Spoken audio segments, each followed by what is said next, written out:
The next thing we're going to do is we're going to take the top off the carburetor and have a look at see if the needle valve is adjustable. Sorry, not the needle valve. We're going to have a look to see if the needle that goes into the needle jet is adjustable. If I lift the piston up, that rod you can see near my thumb, there's the piston moving up and down with the rod on it. That rod's a needle, a tapered needle, and that tapered needle regulates the fuel. The more air that goes in, the narrower the taper, so the taper is more tapered towards the bottom, so it lets more fuel out the jet as the piston rises. Okay, and so you get proportionately more fuel to the amount of air that's going in. So we're going to see if we can lift that needle a bit. Not had one. CV carburetors tackle the problem of mixture correction by having a choke tube of variable area in which the depression remains constant. Fuel is emitted from a jet in proportion to the throttle disc opening, and this is controlled by a tapered needle. The needle is lifted by the pressure difference above and below the diaphragm. Atmospheric pressure below the diaphragm is conveyed by the port above the choke tube on the air filter side. Low pressure above the diaphragm is communicated via the depression transfer port in the piston. If the diaphragm leaks, the piston will drop, reducing the flow of air and fuel. So, 4 screws to take off the top of the carburetor, and because the throttle cable mechanism is attached to the top of this on this side where my finger is, there's another screw to undo on the side. So we'll start by taking that screw out on the side.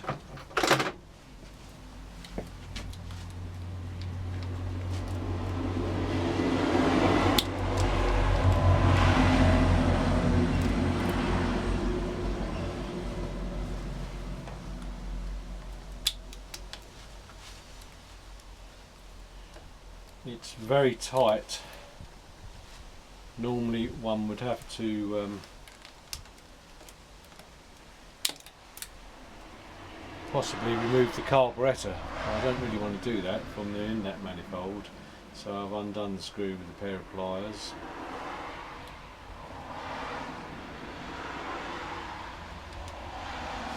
So that's that screw.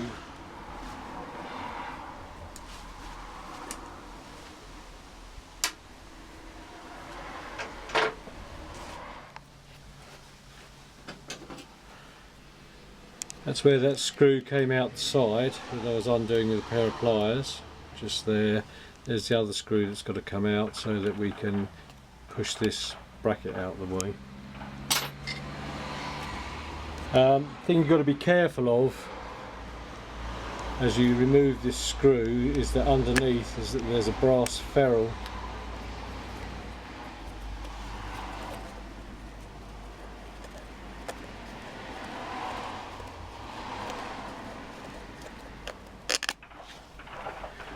Notice how the screw is quite a bit longer than the other 3.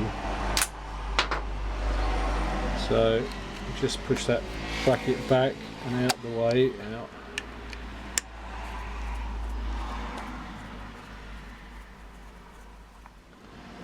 So there's that top off, and there's that loose ferrule there.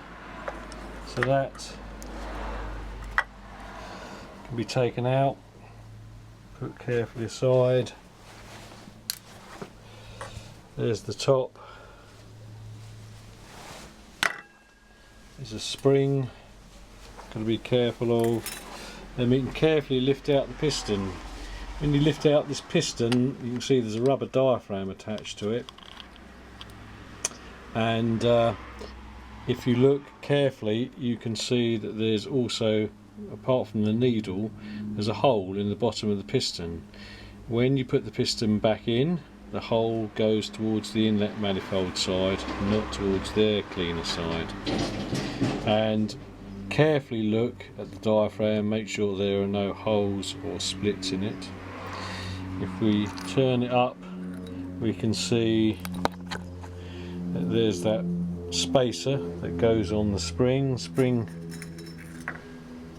The spring sits on that inside the carburetor body, oh sorry, inside the piston body. There's the piston again, and we can just let the needle drop out, and there you can see the needle.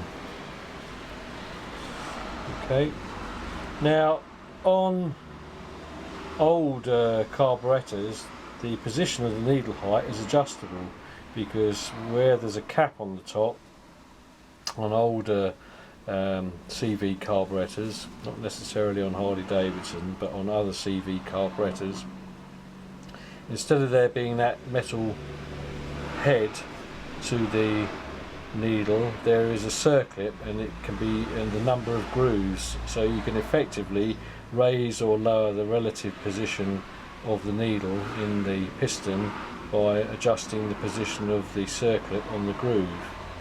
Can't on this one, it's preset. But what we're going to do is we're going to lift the needle effectively a little bit by placing this little O-ring on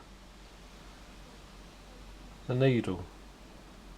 So you can see now I've placed that O-ring on the needle, and we're going to lift the needle effectively in its position, and that will make more fuel come out than came out before. A little more fuel come out than came before, and hopefully that will make the bike run a bit better in the mid-range. The needle affects the mid-range running, so from idle speed, from just above idle speed, say something 1200 revs onwards, the needle takes over, and the needle jet that the needle operates in, until you're almost at full throttle running, and then the main jet has control over the amount of fuel that's flowing. But it's the needle that controls the fuel flow in most of the rev range. So what we're going to do by placing that O-ring on the needle is we're going to enrich the fuel coming out of the jet a little over the mid-range. So there we are. I hope you can see that all okay. I subsequently replaced the O-ring with this metal washer, which was thinner. Engine performance remained improved, and the spark plug colour indicated a good combustion air-fuel ratio. It's a 2.5mm washer with a 5.9mm outside diameter and a thickness of 0.75mm.